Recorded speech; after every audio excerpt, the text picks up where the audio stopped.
जिन्हें पांडव कहा जाता है, क्या वो पांडु की ही संतान है? और नहीं है तो इन्हें पांडव क्यों कहा जाता है? प्रश्न है। इन कुछ रहस्य, जो महत्वपूर्ण रहस्य है महाभारत का, उस पे हम लोग थोड़ी बहुत देर चर्चा करेंगे। आप लोग सावधानी से श्रवण करेंगे। बोलो राधे राधे। सूत जी महाराज से शौनकादिक ऋषियों ने कहा कि महाराज परीक्षित और पांडवों के विषय में हमको थोड़ा विस्तार से सुनाइए, हम सुनना चाहते हैं। परीक्षित का जन्म कैसे हुआ, पांडवों का चरित्र विस्तार से थोड़ा सुनाइए। तब श्री सूत जी महाराज कहते हैं, पांडव उन्हें क्यों कहते हैं? बोले पांडु की संतान हैं, इसीलिए तो वो पांडव हैं। बोले पांडु की संतान कैसे हुए? हमने तो कुछ अलग बातें सुनी हैं कि पांडु को तो ऐसा सांप लगा था। बोले हां, तो महाराज कृपा करके बताइए वो क्या सांप लगा था? ध्यान से सुनिएगा मेरे प्यारे, अभी मन लगाकर। जो पांडु थे वो राजा थे इनसे पहले। किससे? धृतराष्ट्र से पहले पांडु राजा थे। तो शिकार खेलने के लिए गए पांडु, और शिकार खेलने के लिए जब गए पांडु, तो पांडु जब शिकार खेलने गए तो वहां पर एक मृग और मृगी दोनों आपस में अपना विहार कर रहे थे। पांडु का इस तरफ ध्यान गया नहीं, तो शिकार के मूड में था तो पूरा ध्यान शिकार पे था। धनुष पे बाण चढ़ाया और उस मृग को, नर मृग पर बाण चला दिया। और नर मृग पर जो बाण चलाया वो वाकई मृग नहीं था, वास्तविक मृग नहीं था, वो एक ऋषि थे। और इतने सामर्थ्यवान ऋषि थे कि वो कुछ भी बन सकते थे। तो वो अपनी पत्नी के साथ में रमण कर रहे थे, तो मृग और मृगी बन के वो रमण कर रहे थे। और राजा को लगा कि मृग है, राजा ने बाण चला दिया, और राजा वो मृग को, माने ऋषि को जाके वो बाण लगा, और किडम ऋषि थे उनको वो बाण लग गया। उनको बड़ा बुरा लगा। उन्होंने कहा, रे दुष्ट, चल तूने मुझे मृग के रूप में नहीं पहचाना तो मैं समझ गया। नहीं पहचान पाया होगा, समझ में आता है कि तूने मुझे नहीं पहचाना क्योंकि मैं मृग के रूप में था। It's okay. लेकिन इतना सा भी बोध नहीं है कि अगर कोई अपने रति सुख को प्राप्त कर रहा है तो बीच में आके उसको डिस्टर्ब कर रहा है। इतना भी तुझे बोध नहीं है, राजा होते हुए भी बोध नहीं है। तू नहीं जानता है कि तूने मुझे कितना बड़ा दुख दिया है। वो ऋषि मृग के वेश में थे, अपनी पत्नी को मृगी बनाकर वो रमण कर रहे थे। तब पांडु के बाण चलने पर पांडु को शाप दे दिया कि मैं तुझे शाप देता हूं कि तुझे रति सुख कभी प्राप्त नहीं होगा। अगर तूने गलती से भी अपनी स्त्री का स्पर्श किया, स्पर्श मात्र से तू मृत्यु को प्राप्त हो जाएगा, ऐसा शाप दिया। राजा इस डर से, इस शाप से बहुत भयभीत हो गए, और राजा को मृत्यु का डर सताने लगा पांडु को। तो वो वन में चले गए, राजपाट छोड़ छाड़ के, मैं नहीं आ रहा सब, कहीं ऐसा ना हो कि कहीं स्त्री का स्पर्श हो जाए और मेरी मृत्यु हो जाए। तो वन में जाके जोगियों जैसा भेष बनाकर पांडु रहने लगे। लेकिन अंत में फिर उनको समझाया कि तुम वन में ही क्यों रह रहे हो, तुम यहां भी रह सकते हो। दोनों पत्नियां भी कहीं कि हम तो यहीं आपकी सेवा करेंगे, आपसे दूर रहेंगे, हम आपका स्पर्श होने ही नहीं देंगे, हम अपने आप को दूर रखेंगे। तो एक दिन कुंती बहुत दुखी हुई, पांडु बहुत दुखी हुए कि देखो गृहस्थ में जाने का मतलब तो एक है कि पुत्र होना चाहिए, बिना पुत्र के गति नहीं होती।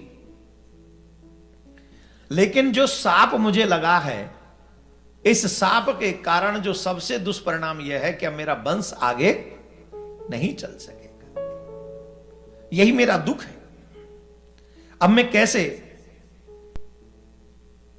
अपने वंश को आगे बढ़ाऊं? कुंती ने कहा, if you don't mind, I have a way, एक रास्ता है।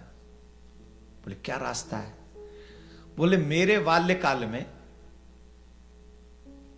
दुर्वासा ऋषि ने मुझे एक ऐसा मंत्र दिया है, जिस मंत्र का स्मरण करके मैं किसी देवता का ध्यान करूं तो उस देवता को वहां आना पड़ेगा। फिर बोले उस देवता से हम जो मांगेंगे सो हमें मिल जाएगा। फिर तुमने पहले क्यों नहीं बताया? बोले इसलिए नहीं बताया क्योंकि लोग पतिव्रता स्त्री में तो फिर भेद करेंगे। बोले नहीं, स्वधर्म को पालन करने के लिए, वंश को चलाने के लिए अगर तुम ये प्रयोग करती हो तो कोई गलत नहीं होगा। तो वही मंत्र कुंती ने माद्री को भी दिया। माद्री जो दूसरी उनकी पत्नी थी। तो कुंती ने 3 देवताओं का स्मरण किया। धर्मराज माने यमराज, उन्हीं को धर्मराज कहते हैं, उन्हीं को यमराज कहते हैं। पापियों के लिए वो यमराज हैं और धर्मात्माओं के लिए वो धर्मराज है। तो याद रखिए वो 2 नहीं है, 2 पोस्ट नहीं है वहां, वो एक ही पोस्ट है लेकिन 2 नाम है। पापियों के लिए यमराज हैं और धर्मात्माओं के लिए वो धर्मराज हैं। तो 3 किस किस को बुलाया? धर्मराज को बुलाया, वरुण को बुलाया और इंद्र को बुलाया। और तीनों से एक एक पुत्र की आशा करी। तो गर्भ से नहीं आए वो पुत्र, बस प्रकट हो गए, उनकी गोद में आ गए। देवता तो कुछ भी कर सकते हैं। तो धर्मराज से युधिष्ठिर हुए, जिन्हें धर्मराज भी कहा जाता है। जब कुंती ने धर्मराज का आह्वान किया तो स्वयं धर्मराज प्रकट हुए, मतलब यमराज प्रकट हुए और उन्होंने कहा कहो देवी आप क्या चाहती हो? बोले मैं एक पुत्र चाहती हूं जो धर्म के पथ पर चलने वाला हो। बोले एवं मस्त। तो धर्मराज हुए। फिर वायुदेव वरुण देव का आह्वान किया, वरुण देव नहीं पवन देव का, वायुदेव का आह्वान किया। तब पवन देव आए, कहो देवी मैं क्या सेवा करूं? बोले मुझे आपके माध्यम से एक पुत्र चाहिए जो बहुत बलवान हो, बल राशि हो। एवं मस्त। तो उनसे भीम हुए। फिर इंद्रदेव का आवाहन किया। इंद्रदेव ने भी कहा देवी आप आज्ञा करें। बोले मैं चाहती हूं एक पुत्र आप प्रदान करें। माता जी, ए माता जी किथे? नहीं, साडा की होएगा फिर? जल्दी जाओ। आजकल इन हस्बैंडों का भी पता नहीं किस बात पर उठ जाएं। राधे राधे। अब देखो आज कथा में चर्चा कर रहे थे ना, कोई कॉल आ जाएगा तो कथा छूट जाएगी। अब देखो प्रमाण मिला कि नहीं आपको? ये संसारिक बात ऐसी तो नहीं कर रहे थे हम, प्रमाण मिल गया। इसलिए पूरी भागवत सुनने को मिल जाए तो ये ठाकुर जी की करोड़ों करोड़ों कृपा समझो, साधारण नहीं। कैसी चीजें जो अभी आपको सुनने को मिल रही हैं, आपने कभी नहीं सुनी होंगी कितने लोगों ने। तो ये तो इंद्रदेव से अर्जुन हुए। अब वही मंत्र कुंती ने माद्री को दिया। तो माद्री ने उस मंत्र का जब जाप किया तो दोनों अश्विनी कुमारों को बुलाया। और अश्विनी कुमार जब प्रकट हुए तो बोले कहो। बोले महाराज 2 पुत्र चाहिए। 3 इनके हो गए, 2 हमारे हो जाएंगे, 5 हो जाएंगे। 5 तो बहुत है वंश चलाने के लिए। तो नकुल और सहदेव अश्विनी कुमार से हुए। तो यहां किसी भी देवता ने इन दोनों स्त्रियों का स्पर्श नहीं किया। याद रखें इस बात को। किसी भी देवता ने इन स्त्रियों का स्पर्श नहीं किया, कुंती का और माद्री का। लेकिन 5 पुत्र इनको हुए और 5 पुत्र देवता ही हैं। मंत्रों में वो सामर्थ्य है कि देवता भी आकर्षित होते हैं मंत्रों से। इसीलिए जितने भी यहां पर शिष्यगण बैठे हैं उनको ध्यान रखना चाहिए, अपने गुरु मंत्र को एक क्षण नहीं छोड़ना चाहिए।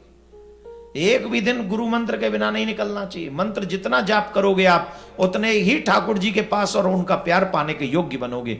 मंत्र में बहुत शक्ति है, अभी भी बहुत शक्ति है। राधे राधे। है धीरे न बोलना, जोर से बोलना पड़ेगा। हर घर में गूंजे सनातन की आवाज। वीडियो को लाइक करें, शेयर करें और चैनल को सब्सक्राइब करना ना भूलें।